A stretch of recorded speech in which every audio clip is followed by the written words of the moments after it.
Today we have two tendencies. One follows the same direction as the Council of Constantinople, which translates into banishing the spirit. A monistic worldview strives to banish the soul likewise. Those of the opinion that natural scientific monism contains so much tolerance, in today's sense of the word, that it could never bring itself to overturn a council and expel the soul, as well are mistaken in their thinking. The propensity mentioned is prepared not only to proscribe the spirit, but also the soul. They will seek to allow certain usages and customs to become normalized.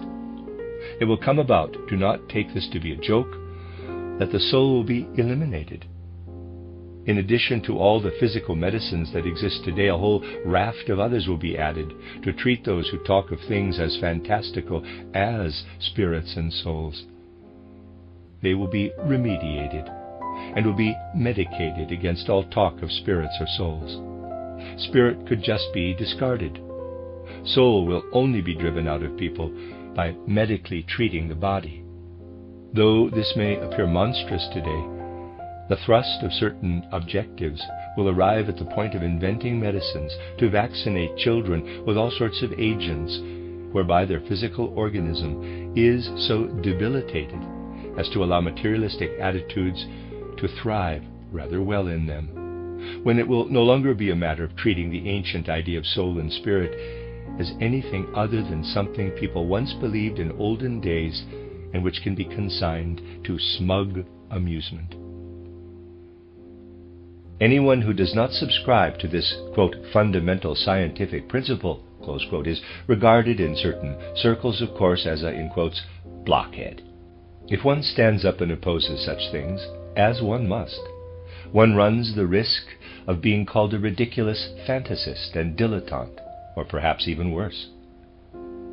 People today try to formulate concepts that can arm them against having to think of things. Those who consider themselves most intelligent inoculate themselves against such fruitful thinking, with concepts such as the, quote, conservation of matter and energy, close quote, as this principle is nowadays formulated.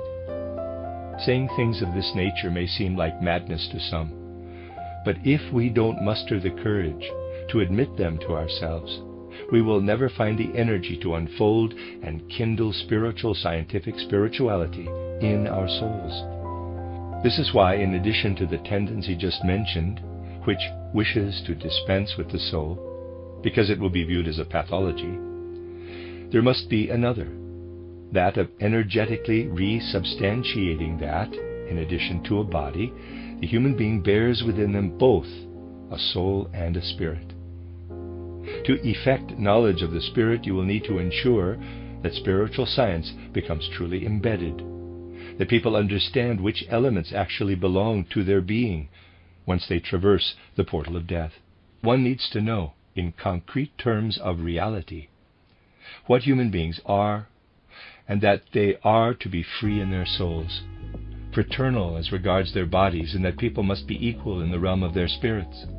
Souls who have passed through the gate of death in the normal way know, if they then meet with the opportunity to come into contact with such things, that their time has now come to prepare themselves. And they show that they are preparing themselves, so that at a later time, when humanity will have reached the right stage of maturity, they will be ready to bring down certain matters from the spiritual world to the earth and inoculate them into the earth down here. Perhaps we should give the child a pill or something similar so that his matter is changed. This will make him clever, and then he'll know things. Close quote. This is what you get when materialism is honest.